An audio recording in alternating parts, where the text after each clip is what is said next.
Annyeonghaseyo, 여러분, сәлем достар.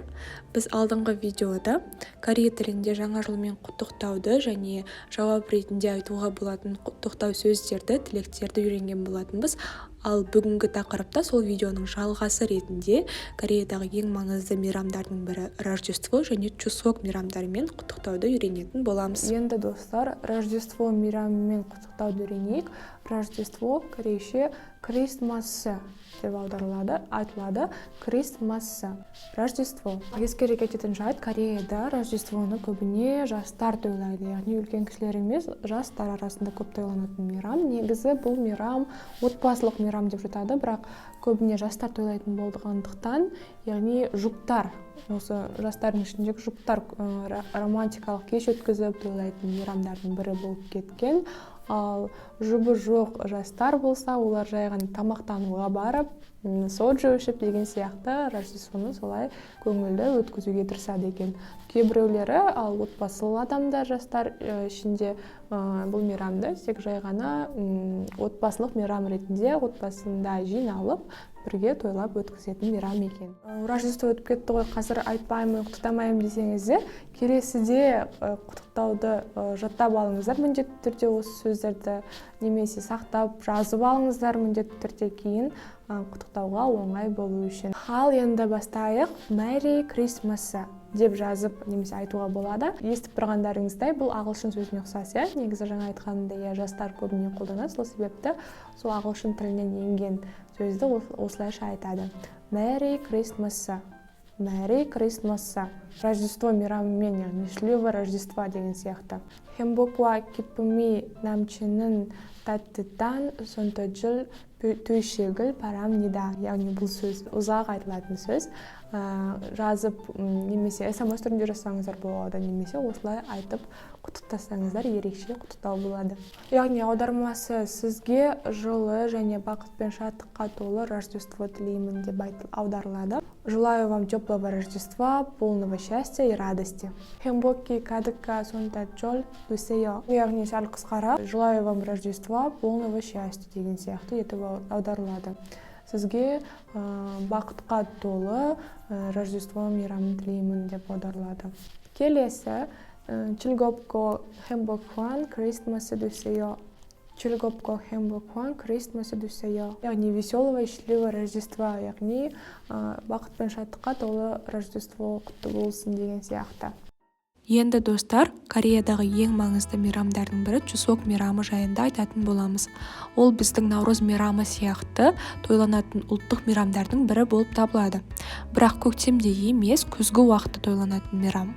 Биыл Чусок мейрамы қыркүйектің 10 күні тойланады. Келесі енді достар Чусок мейрамы жайында айтатын боламыз. Яғни осы мейрамда қандай құттықтау сөздерін айтуға болады, сол жайында айтып өтетін боламыз. Чусок дегеніміз ол Корей халқының ұлттық мейрамдарының бірі, барлығымыз білеміз. Яғни Чусок мейрамы жаңа жыл сияқты күтіп, яғни Корей халқы ұзақ күтіп жүретін мейрамдардың бірі.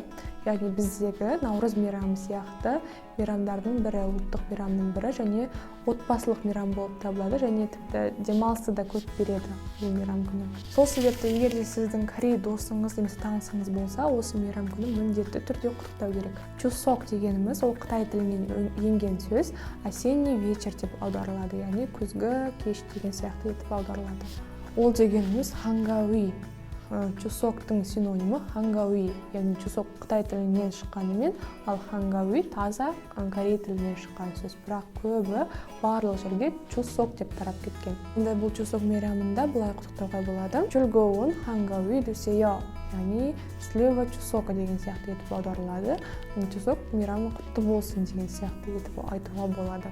즐거운 хангауи 되세요. 즐거운 дегеніміз барлығы деген сөз. хангауи дегеніміз жаңағы Чусоктың синонимі, яғни Чусок деп айта берсек те болады, немесе орнын ауыстырып Чусок деп қойсаңыздар да болады. хангауи ол корей тілінен енгендіктен корей тіліндегі Чусок. хангауи. Дусея дегеніміз надеюсь деп аударылады, яғни тілеймін, сенемін деген сияқты етіп. Яғни счастливого Чусока етіп, бұлай қысқаша общий форматта аударуға болады, немесе Чусок құтты болсын деген сияқты. Және екінші пункт соңхан Чусок онысея. былай дословно аударған кезде чусокты мол өткізіңіздер деп те аударылуға болады. Яғни пунсонхан дегеніміз мұнда мол деген сөз, көп деген сөз. Бонусеё соңғы сөз, бұл жерде проводите, яғни өткізіңіз деген сияқты етіп аударылады. Чусок дегеніміз ол кәдімгі чусок. Пуньёроун чусок бонусеё.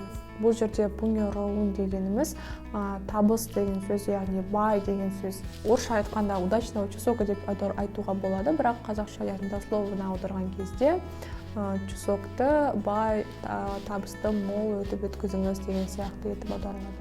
Чусок дегеніміз негізі ол осенний ветер деп аударылады дедім, ол негізі наурыз мейрамы сияқты біздегі, бірақ ол күзгі болғандықтан осенний, күзде осы әртүрлі дәнді дақылдар, жеміс-жидектер пісіп өсіп жатқан кезде осы молшылық болсын, сол немен табысты болсын, егісіңіз, жемісіңіз деген сияқты етіп аударылады. Достар, міне енді жаңа жылмен құттықтауды үйрендік. Рождество мерекесі және чусок мейрамдарында корей тілінде біз енді құттықтай аламыз.